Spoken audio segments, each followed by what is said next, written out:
Hello and welcome to this video in which we will be discussing in depth John McLaughlin, the Mahavishnu Orchestra, and a range of topics covering the legacy of John McLaughlin and particularly the spiritual dimension that he really brought to rock music and jazz. And also looking at things like the origin of that style that he developed and the kind of heaviness and the complexity that became such a hallmark of his music. So I really hope you guys enjoy this. I'm joined by Andy Edwards, who's a fantastic drummer, and Phi Yaan-Zek, who's a fantastic guitar player. So it's a really nice in-depth discussion. We go all kinds of places. So stick around and enjoy what's to come. It's interesting listening to all this, the Frank Zappa thing as well, because we were all into Frank Zappa at the same time. And to me, there was the Mahavishnu Orchestra and Frank Zappa. They were too big. You know, I loved them both, but they both represented two different sides. Because Zappa was very it was very rational, modernistic, sort of almost like materialistic. It was very matter of fact. You know, it had elements of mysticism in there, but in a different way. Zappa was knowingly would bring in like Inca Roads, and he would nod towards Eric von Daniken and all that. And the thing is, they seem to share elements. You know, the main one being Jean-Luc Ponty. You know, I'm going through this big Jean-Luc Ponty phase at the moment because I'm actually not that aware of those albums, but he seems to be stuck in between the two. And then he's got Alan Holdsworth, who's another, you know, another element in my musical upbringing that's huge. And then when I got through Zappa and the Mahavishnu, I then got into proper jazz, you know, heavy jazz.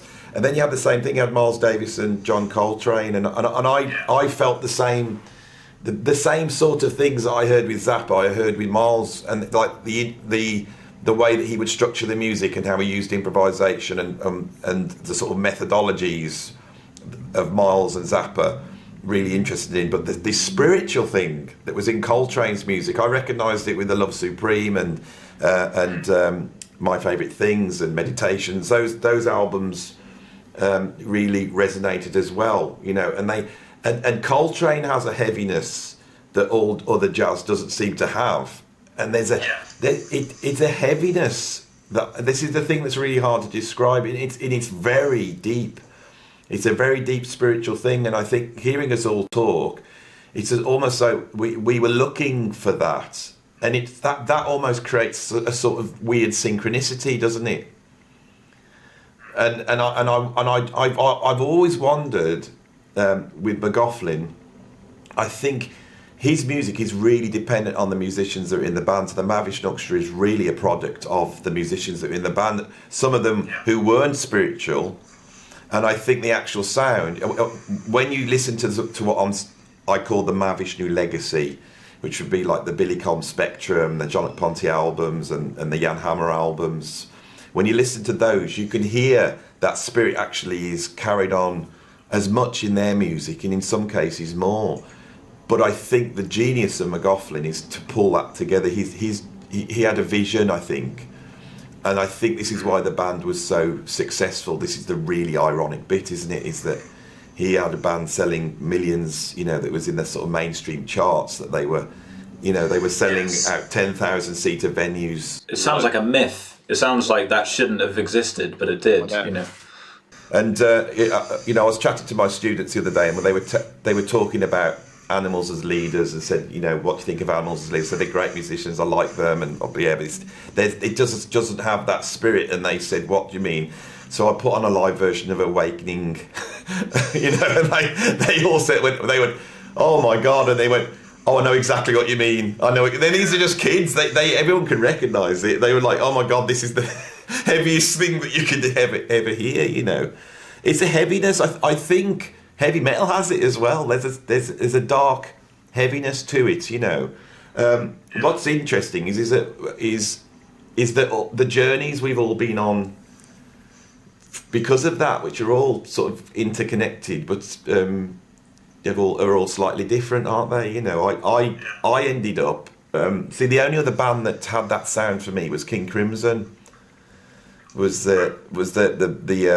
the John Wetton version of King Crimson. Like Red, like the album. Yeah, Red and Larks, Tongues and Aspics. That was the only other band I ever heard had the same sort of... But they didn't have the frenetic energy of the Mahavishnu, but they had this dark, menacing thing about them.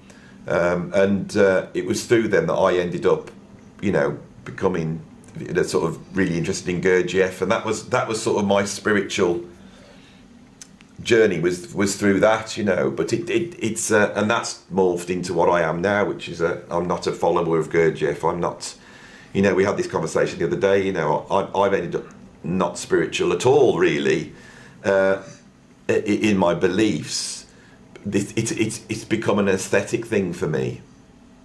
It's the focus. I believe that, like what Phi was saying, that you go into a world. There's an artistic world, and in that world, those birds that lived in your, room are entirely real. They're real birds. They're there, and they're there. The proof is in the album. It's and that's because that can't be denied. That's something that's happened to you, and it's there. And it is strange when you talk about this to find this interconnectedness there. Yeah, it was interesting going back to Fripp and King Crimson. I just read an interview with it was a conversation between Fripp and McLaughlin, and what Fripp said, that he recognized something in Mahavishnu but didn't want to listen to it because he didn't want to be seduced by the sound of it, because it was, again, something so familiar to him that he didn't want it distracting from his own inner journey of creation. So it's funny that there is that connection there. Yeah, I heard that bit of that. Yeah. Well, this is an interesting one. It's cropped up on my YouTube with the few comments that have come up on a video posted up. I was talking about prog metal, and I was saying, if you listen to Paranoid Black Sabbath, that's the first metal album, and that has this heaviness. It doesn't have the heaviness like Mahavishnu, but it has a heaviness that you recognise that other bands didn't have up until that point. But I'd heard that with 21st Century Schizoid Man by King Crimson, and then somebody said, if you actually listen to the Black Sabbath album, it's almost like they've heard In the Court of the Crimson King, and you can almost hear how they've copied the tracks. And I'm pretty sure that the heaviness, it originates with King Crimson, and then Sabbath copied that. I would go further back, because I heard it first in Mussorgsky. So going back to classical music, and where they were trying to get back to some Russian folk music. There's a lot of, they're trying to go back to their roots and get inspiration from. So in Mussorgsky, if you listen to The Gnome or Baba Yaga's Hut, there's that darkness in that. And it's just because, if you can imagine that played, I mean, I know ELP did it, but played with sort of electric instruments, you get more the sound of, metal and prog coming through. And then obviously Stravinsky's Rite of Spring, for me, has that darkness. And again, it's inspired by old folk melodies from Russia, and then bringing in the rhythmic elements, which was missing in classical music up to that point. Yeah, so you've got a huge rhythmic power coming through. And I listen to Rite to Spring, and I just think, well, if that, you just replace the low strings with chugging detuned metal guitars, you've got some prog metal there. Exactly. And the melodies are eerie and dark, and that darkness you can see a lot in folk music. I hear that same darkness in certain rags, Indian rags,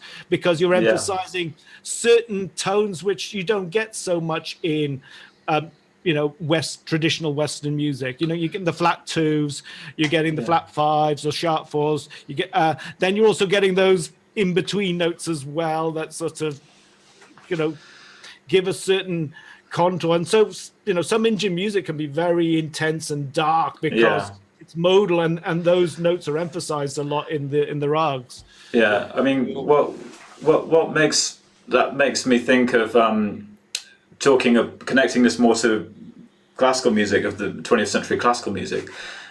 I think I was saying to you the other day, Phi, that John McLaughlin, in that phase of his career when he was composing these pieces for Mahavishnu Orchestra, I think that he was paving a way to actually a genuinely new cohesive form of composition. And when I say cohesive, in terms of the way that the musicians, actually the different parts integrated together, the style of the arrangement and the way that it created the harmonic rhythmic kind of vehicle, particularly pieces like Birds of Fire, I think he's one of the few people to have actually created something which feels like a genuinely new vehicle or like system for melody, rhythm, harmony to work together. And it's very clear when you break it down, and he's done this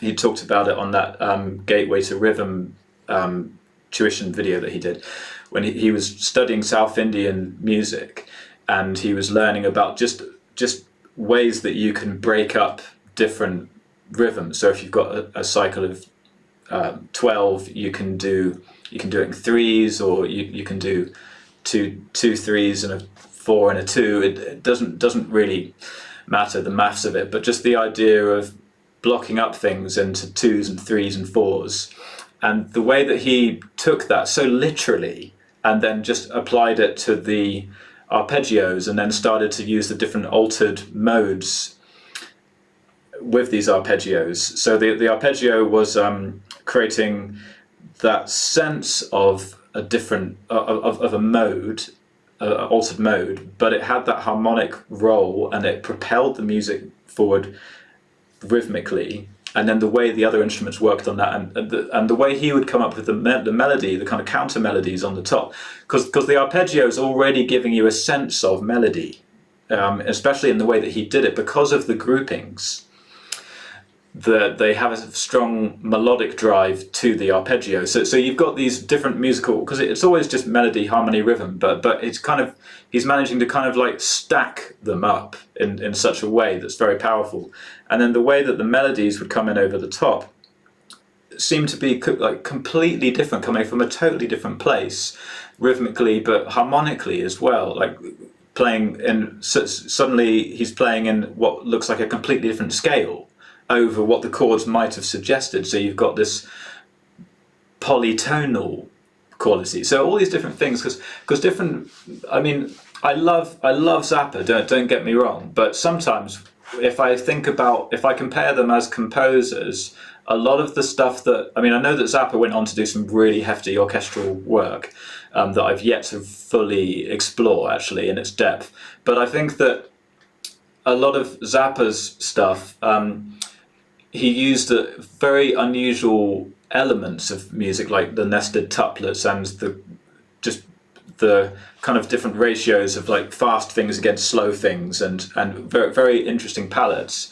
But I feel that the way that John was working in the Mahavishnu Orchestra actually had a new cohesive system that actually slotted together, that felt like a fully autonomous musical vehicle. I don't know if I'm expressing it, and if you guys know what I'm trying to say. It felt like a fully realized language. It wasn't just weird or far out. It was like, oh, hang on, this is like a fully functioning, every part working together. That's what, and I think that he didn't carry on with that. Actually, he kind of stopped composing in that sense after a certain time. There's so much to unpack here for me, and again, it's this interconnectedness thing that crops up. When I discovered the Mahavishnu Orchestra, I just discovered ELP. I'd bought Pixars at an exhibition, and I hated it because I'd bought the piano version of Pixars exhibition, the classical album, and I loved that so much more. Like Phi said, if you listen to the just a straight piano version, solo piano versions of the Gnome, there was a heaviness there, and I was searching for that heaviness. And I have this theory that it's the Gypsies really, it's the Romany. I feel that they're fundamentally a very strong affinity to Indian music. But I think I think that the Romany travelling around touched all these different elements. So I hear these elements in, say, Celtic folk music. I hear it in flamenco, I hear it in North African music. I hear it in Eastern European folk music. I even hear it in the blues. And so I think John McLaughlin is this perfect storm of influences where he's got the blues in there. I think that's one of the things. He's got the blues in there. He's got jazz in there. He has flamenco in there. But he's also got classical in there, first and foremost. And one of the things doing all these videos about the Mahavishnu Orchestra I've noticed is with the Mahavishnu Orchestra, it's called the Mahavishnu Orchestra. And I think he is trying to create a new form of orchestral music that pulls all these things together. And once you get underneath why the first band splits, it's around that last album. And I think that the album, The Lost Trident Sessions, those tracks were supposedly going to be orchestral. And there seems to have been a fight around that. So the story comes out, it's composer credits, but I think John McLaughlin had a vision for that album and the other musicians didn't. He wanted it to be orchestral. The following album, Apocalypse, is orchestral, so you can see him trying to do that, and I think Apocalypse is an absolute masterpiece, but he still hasn't quite got the elements right. And I think on Visions of the Emerald Beyond, and this is where I'm highly contentious, because I think that's my favourite album really, his Visions of the Emerald Beyond. I think he pulls all these elements perfectly together, and it does sound like orchestral rock music. And also that thing of him in the UK coming through that R&B thing, I think he winds that in. I was watching an interview with John Ponte, and he wasn't so keen on the funk influences as well. That's why he went, as well as the composer credit issues, But I think this point about European classical music and those elements that are in these composers that Phi was mentioning, Stravinsky and Mussorgsky, and but also I think people like the sort of post-romantic composers, like Ravel and I can hear elements of Messiaen in there. There's whole Messiaen's organ music. I think all of that is a very strong element that doesn't get discussed in the Mahavishnu Orchestra, and it's like a rock music version of that. But again, the X factor here is all this is pointing at this sort of spiritual message, which seems to crash. It crashes, and like you say, we never really see it again. Yeah. It was funny, I was just watching the story of the fall of Icarus this morning, actually. And it just made me realise then that it's that thing, it's like, maybe they just got too close to the sun,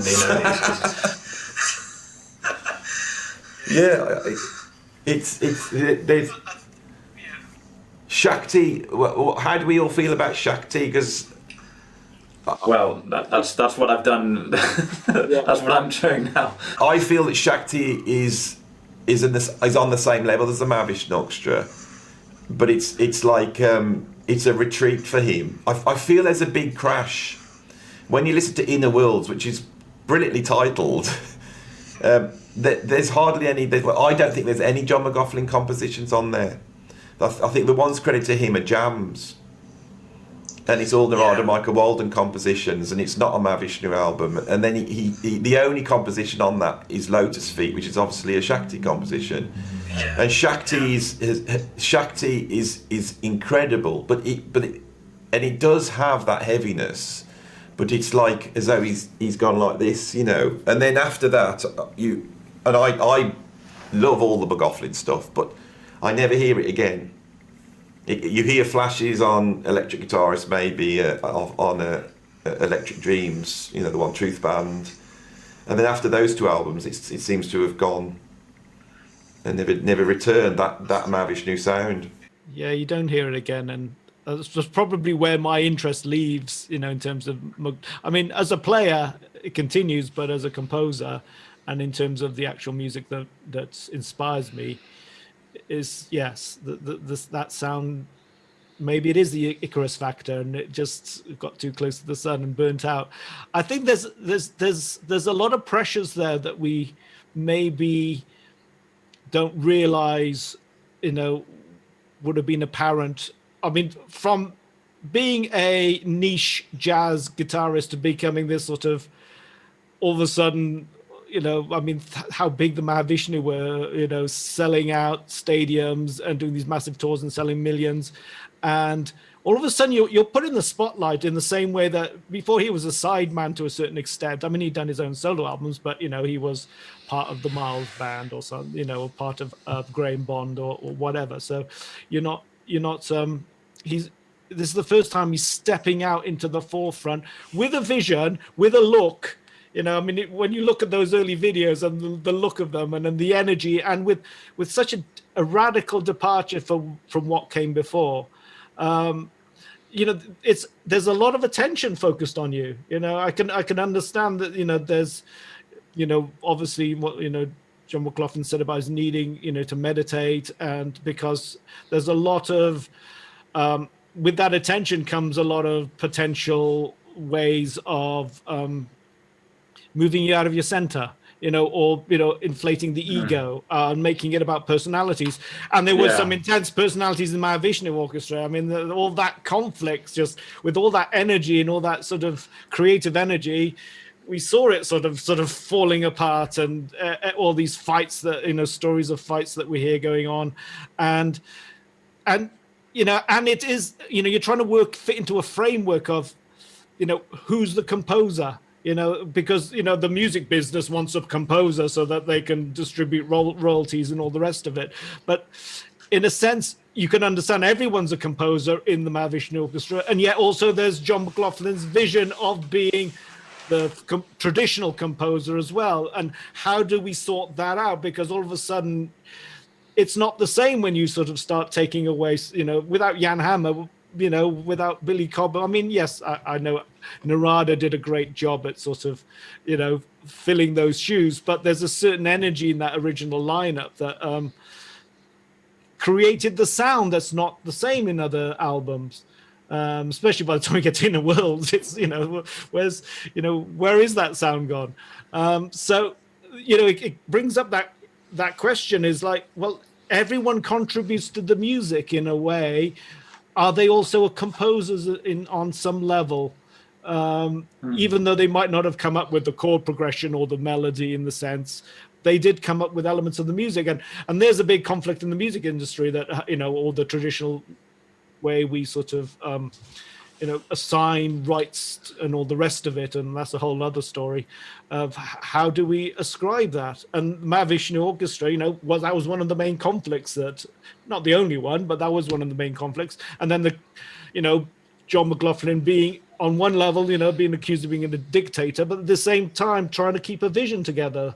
And there's the conflict there. And how do you, in that spiritual, you're trying to have this spiritual journey, and at the same time, you've got all the ego conflicts that come with us as humans, where we're trying to sort of, we're in the spotlight, we're being acclaimed, we're feeling like we're not being acclaimed as much as the other guy in the band, or maybe they, whatever. There's this, all of a sudden there's all these ego battles that come up, which is part of the spiritual journey in itself. For me, that is spiritual, getting down and sort of dealing with our personalities and dealing with our own frailties and vanities and all the rest of it. And what a better way of having that exploding. You're holding all this creative energy, and that gets you noticed in the public eye, and then you implode because it's I don't know, it's we don't sometimes recognize, because we haven't been superstars, the kind of pressures that builds upon our personalities and our egos when we're sort of in that kind of pressure keg, and at the same time touring constantly, and the exhaustion of that. So I'm on some levels, I'm amazed they did what they did before they imploded.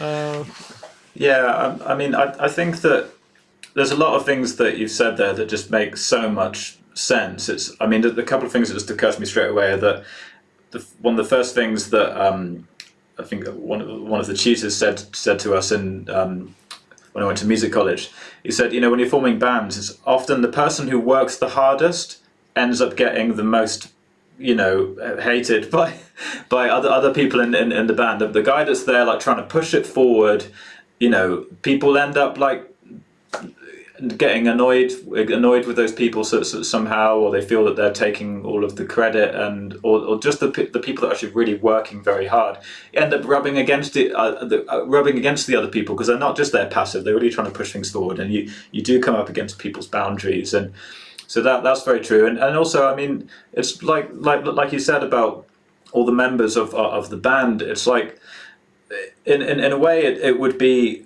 completely impossible to even imagine that John McLaughlin would go on and then form another Mahavishnu orchestra that's like just as, you know, that's the same, not the same, but would have that kind of same color or intensity. And of course he kind of did it with the second group, and I'm a massive fan of the second Mahavishnu orchestra, particularly the Apocalypse album. But I think that, as you were talking about Shakti as well, Andy, I think that he clearly was into Shakti at that point. And there's an old documentary, I think it's a South Bank show documentary, Shakti, and there's this kind of slightly strange moment when the whole group's being interviewed, and then John McLaughlin's saying, you know, I just feel so happy playing with these guys. I mean, I just don't feel that I need to play with anyone else. I feel completely fulfilled.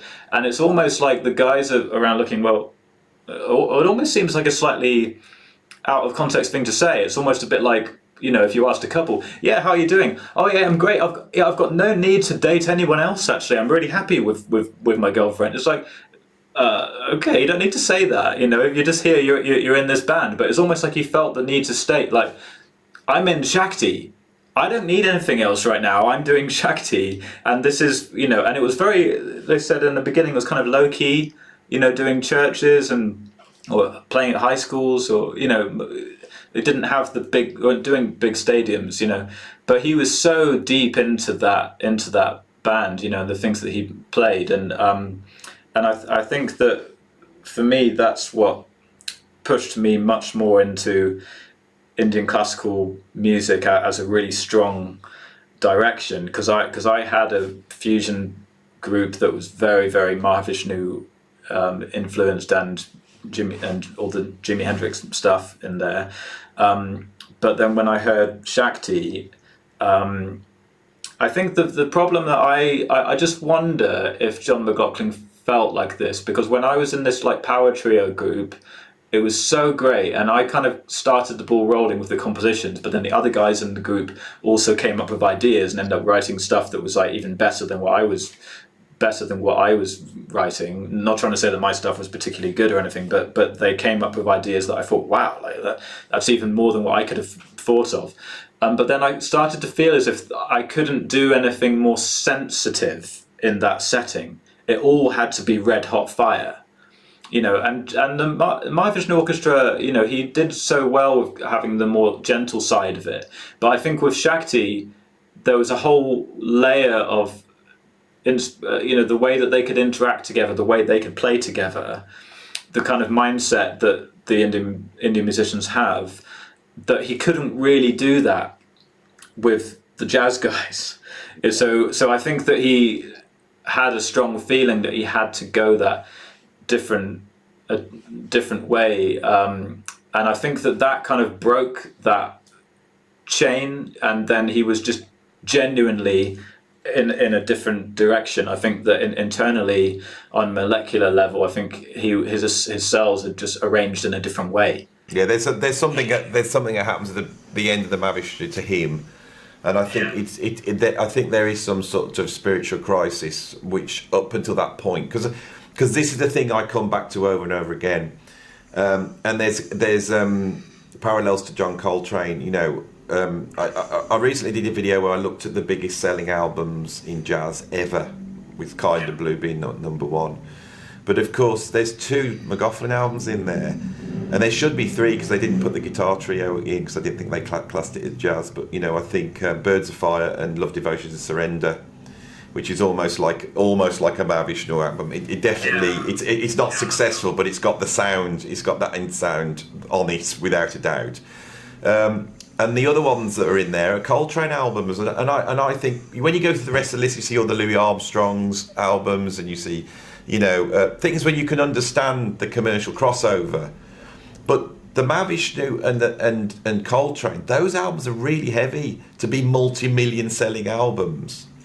And I think what it is that with A Love Supreme, which is really in the top 5 or something, you know, in terms of sales, it's this spiritualness which I think John McLaughlin did it for rock music, Coltrane did it for jazz, and it shows how important this is to people that it was so successful. There's a lovely story about John McLaughlin, not a lot of people know, where when he was with the Mahavishnu Orchestra, they were on tour and they ended up in Las Vegas, and they went and showed him these what you call them, that you pull. I forgot what they're called.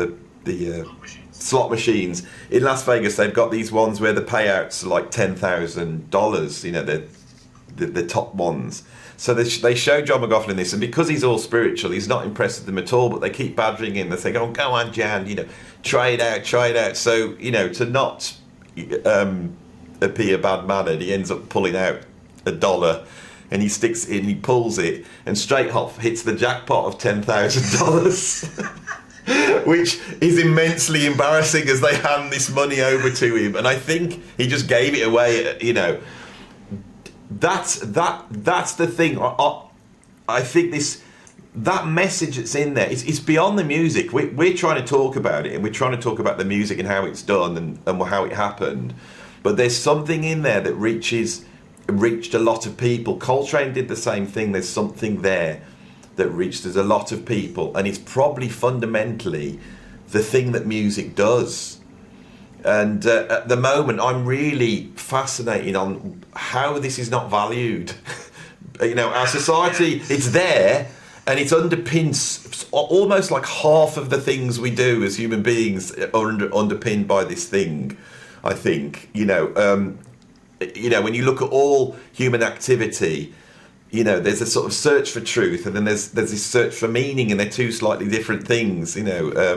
And I think when a musician does it correctly, they hit the jackpot, really. And I think John McLaughlin did it, and he did it in pure musical terms. This is what's really unique, and that's what's touched us all.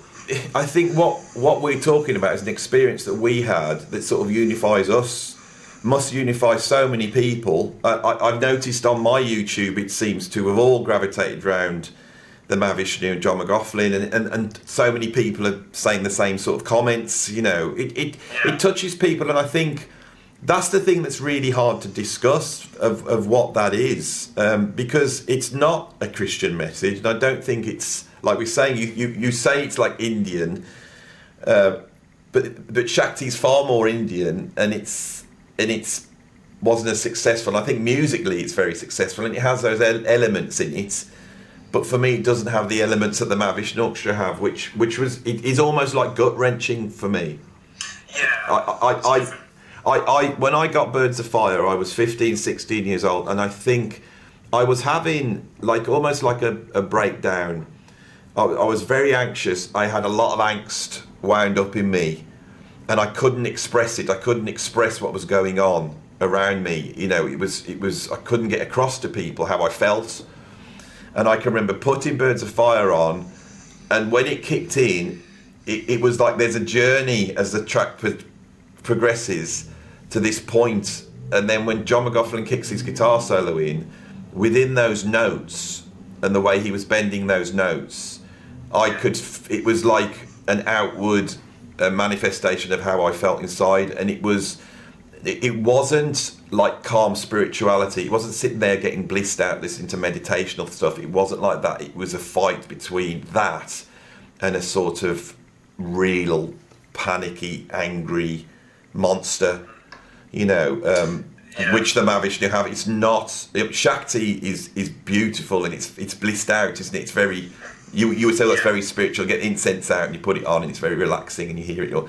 But Mahavishnu's like that. It sounds like they're trying to kill you. You know, they're trying to pummel you and destroy you, and yet at the same time, it's very uplifting. And you know, one of the things I want to do on this video is try and talk about that, because everyone talks about everything else, but it's really hard to put into words what that is, because it's not straight down the line. You know, like spiritual music. It's not as simple as that. There's a fight in there. I've got to be honest, I hear this with Coltrane. You know, Coltrane's listening to Ravi Shankar and he's doing tracks like India and my favourite things. He's got this modal thing that they've obviously taken from Indian classical music. But Coltrane doesn't sound like that. Coltrane sounds like he's being tortured, he's trying. And I wonder whether as I'm saying this now, I wonder whether it's a westernized version of these things, these philosophies. I wonder whether us in the West... There's the tragedy. It's like the Greek stories are so tragic. And I mean, and what you said about, I mean, with John McLaughlin, I think with that thing that he played, you know, as Birds of Fire, I think it's the first time that I actually physically felt the music like penetrating into my body, in that, like I say, gut wrenching. It's like, I mean, because I'm a huge Jimi Hendrix fan, and I mean, he is my number one guy. But there's something about the way that John played on that it grabs me physically in a different way. But I can hear it in.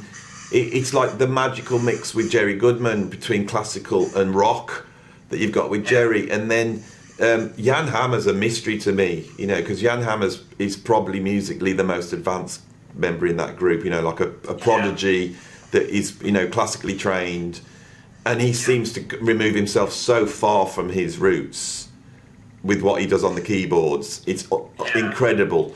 And then Cobham as well, the way he divides up the time, all of those things to me it's way beyond just technical musical things. It's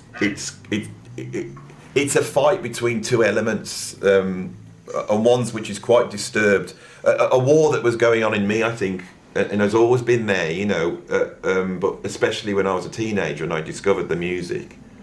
And the other thing that I find fascinating with Mahavishnu Orchestra is how the members, they go, you know, it's like Narada Michael Walden leaves and becomes like massive pop star, and Jan Hammer leaves and becomes a huge pop star, and you know they get sampled and Massive Attack, and that becomes, you know, immensely popular. There's something in there that just keeps going on. You know, there's something culturally really significant with that band, really significant, and it's very hard to put into words what it is.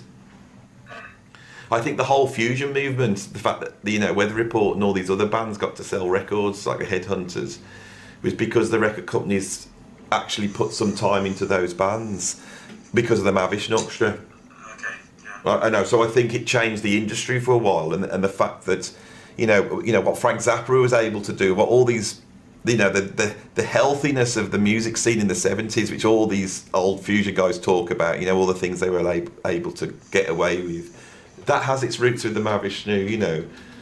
Huge great swathes of music, you know, electronic music, modern music, that has its roots there, and it all comes back to this thing, which is really hard to describe. Yeah, the spirituality. Yeah, the spirit. I'm using the word spiritual, and it's the wrong word for me. It's not spirituality. It's something else. It's something else, but it's got spirituality in it. And what's interesting, when John McLaughlin gets asked about this, he doesn't like the word spirituality. It depends how you define it. It has a lot of baggage to it, doesn't it? Yeah. So it's, for me, it's more like the primal human condition. You know, it takes in all our sort of core questions, core desires, our search for truth, our search for meaning. And that isn't always pretty. And I think there's a shadow side that needs to be recognized. There's a darkness that needs to be recognized. I mean, it's good to have that sort of beautiful, idealistic, peaceful, you know, almost like the cliche new age kind of meditation music version of spirituality. But that sort of ignores a huge part of the human condition. And there's a lot that comes through in music that's trying to sort of, hey, look at this side of us. This, you know, it's, you know, back to sort of almost Jungian archetypes of, Right. You're not looking at your shadow, it controls you. If you're not aware of it, it can work through you unconsciously. So it's about bringing these unconscious elements to the front. Yeah. I mean, we've also got the same thing happening with, I don't know if you know the concept of Waitiko, which is, again, a sort of a collective mass psychosis that is part of the human condition, where we're all sort of in this sort of ego battle to sort of control and dominate each other underlying that. And there's a lot of ugliness in that. There's a lot of sides to ourselves we don't want to see.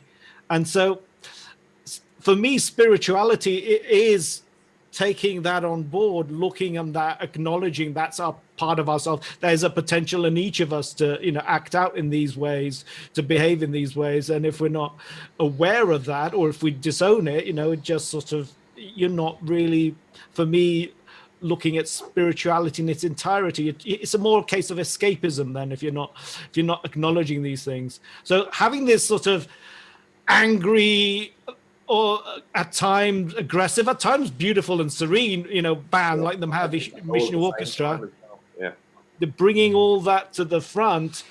For me, that is the core spirituality, and having that dark element, representing, our dark sides to be looked at and examined, and our corruptibilities and frailties and all the rest of it, and having an honest conversation for that is, for me, the true spiritual journey.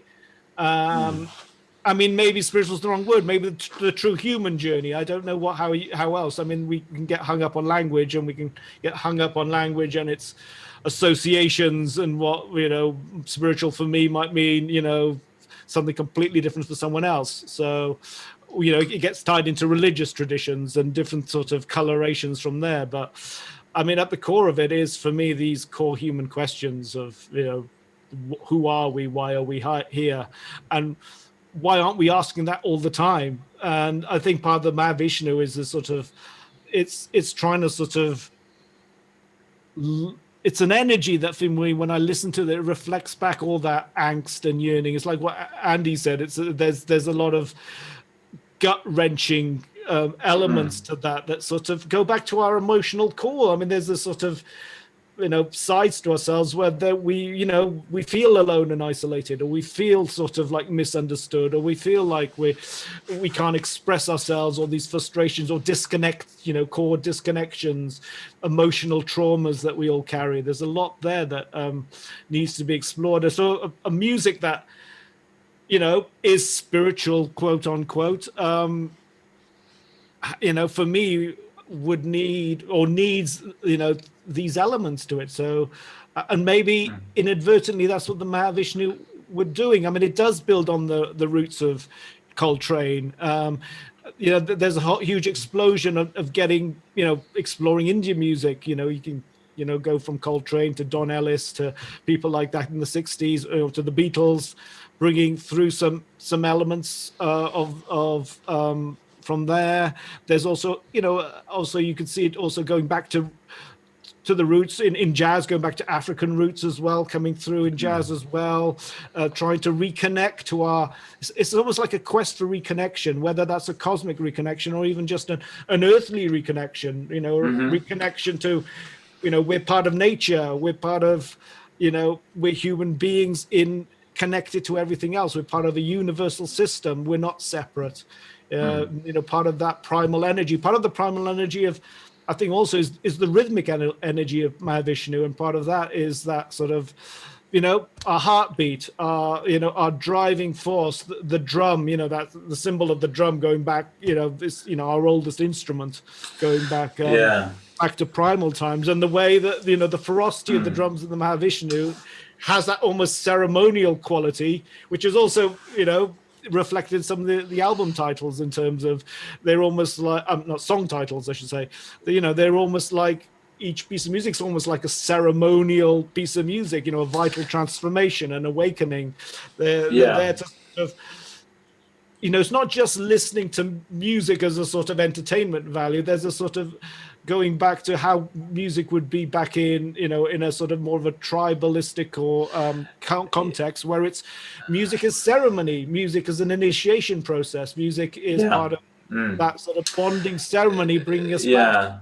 It's that when there's playing and there's the intensity, somehow that contextualization sort of comes through. So it's not like, listening to like a death metal group or something who just seem like, I mean, some bands, they have, there's just a fascination with what appears to be like satanic or evil or like demented or like something like that. It seems to carry.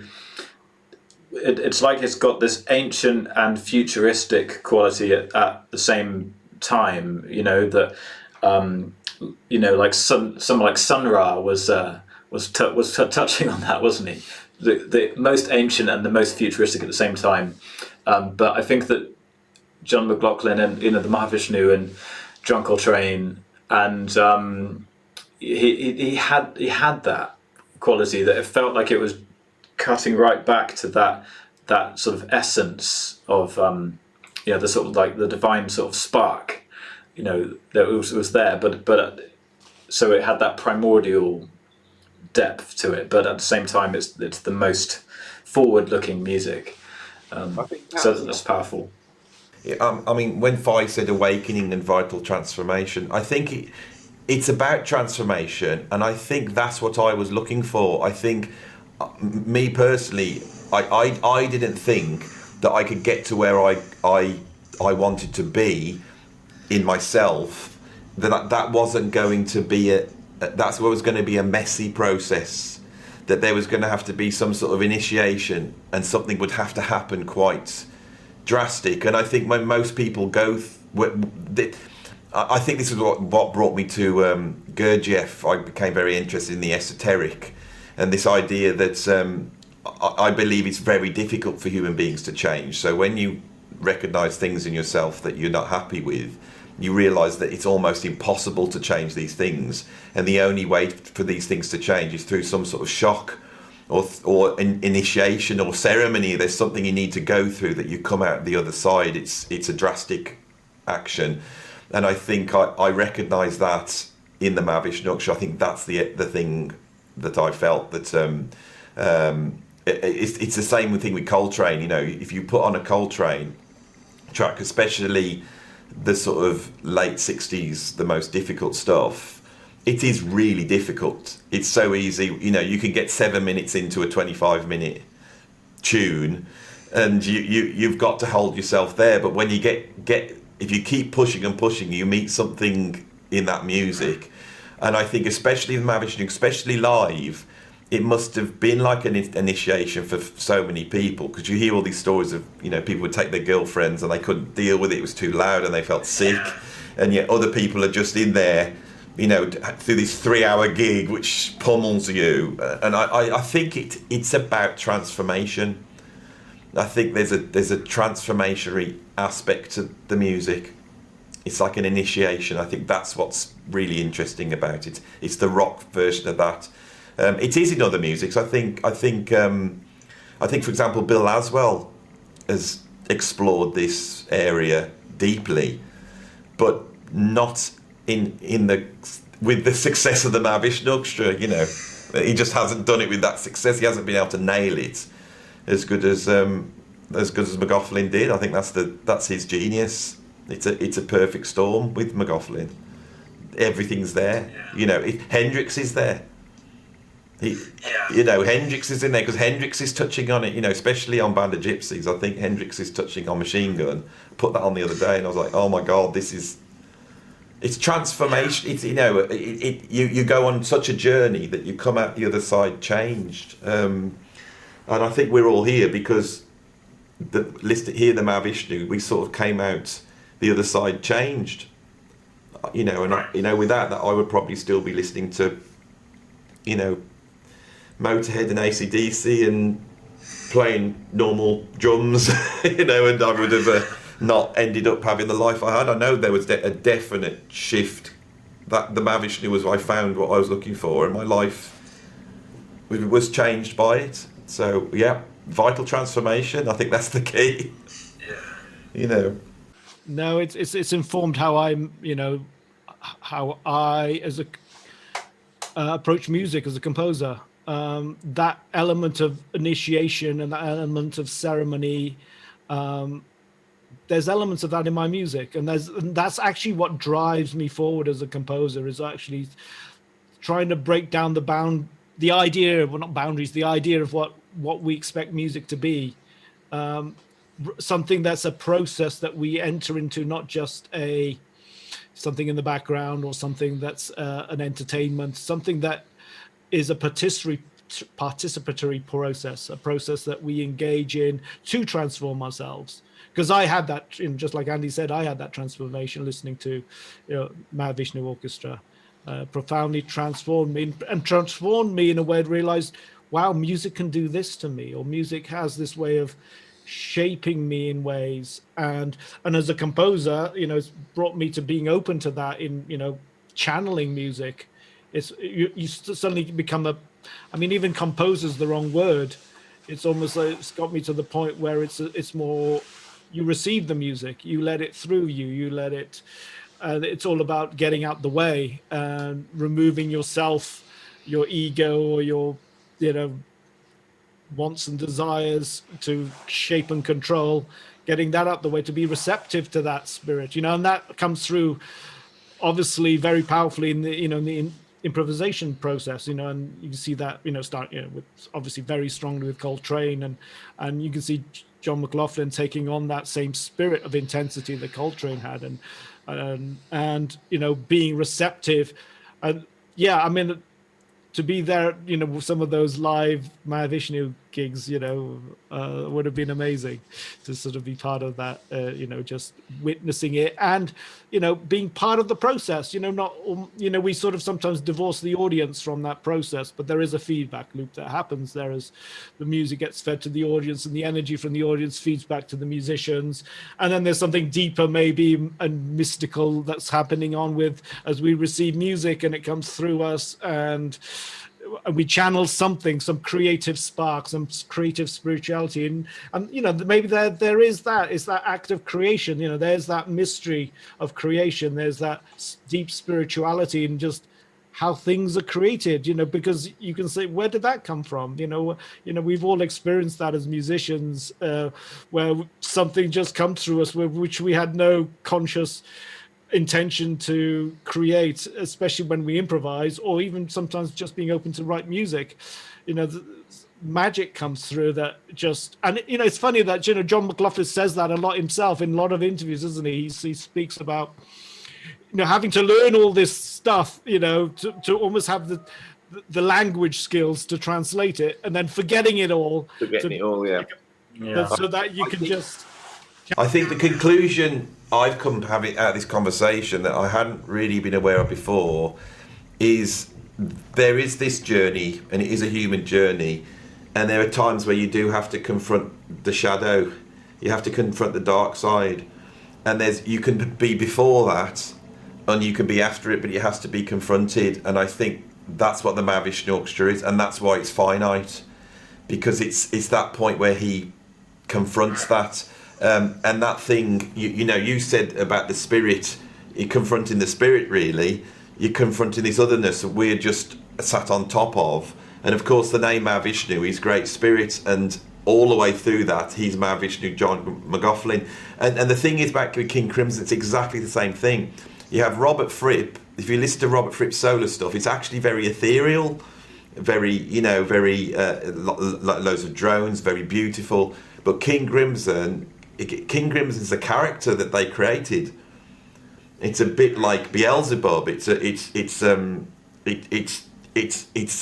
dark, shadowy figure, and that's why King Crimson have that in them as well. And I think it's there in the Mahavishnu Orchestra. I think it's done better in the Mahavishnu Orchestra. I think this is the thing that is why it's so powerful, because John McLaughlin doesn't see it as a dark thing. It isn't. I think this is what death metal tried to deal with. I think so many music forms try to deal with this, but McLaughlin doesn't deal with it as a dark entity. Yeah. He deals it as it's about human experience and trying to connect with something, and that's a painful process. And I think that's what people saw, and it was honest. There may have been 10,000 people there, but that band were really. There's not one bit of what's the word, of dumbing it down. They were on stage trying to connect completely at all costs. McLaughlin always describes it that that they used to leave blood on the stage. And I think it's what we heard was someone outside ourselves trying to confront the same thing that we were aware in us, perhaps. Yeah. I think that's probably the best place that we could arrive at. At least for now. That was a really deep dive, and to come through it at the end with the kind of realizations that you guys are bringing to it, particularly about going through that journey and that part of embracing that others, like the dark night of the soul. I mean, maybe in reality it's not a night. It can last for several years. But it feels like he was fully. I think I understand that differently now after talking to you guys, because it was like he went through that process, and then there was a point where, he kind of could put down his sword and maybe pick up a harp or something. It had a different. That work was kind of done. Because when I think one of the things that's odd is that when you see interviews with John McLaughlin now, he does seem a very jovial, well-balanced person that's obviously got a ton of spirituality there, but has also been able to really, he knows how to live his life. With the Mahavishnu, it's almost like a different character that does seem in quite a lot of turmoil, and I think there's a process that you can hear that he goes through. And I think it's the turmoil that's interesting. He's still an incredible guitar player. His compositions are interesting. He's one of the great jazz fusion musicians out there. But there is something else in that music that I think we've been able to sort of at least, talk around the edges of what it is.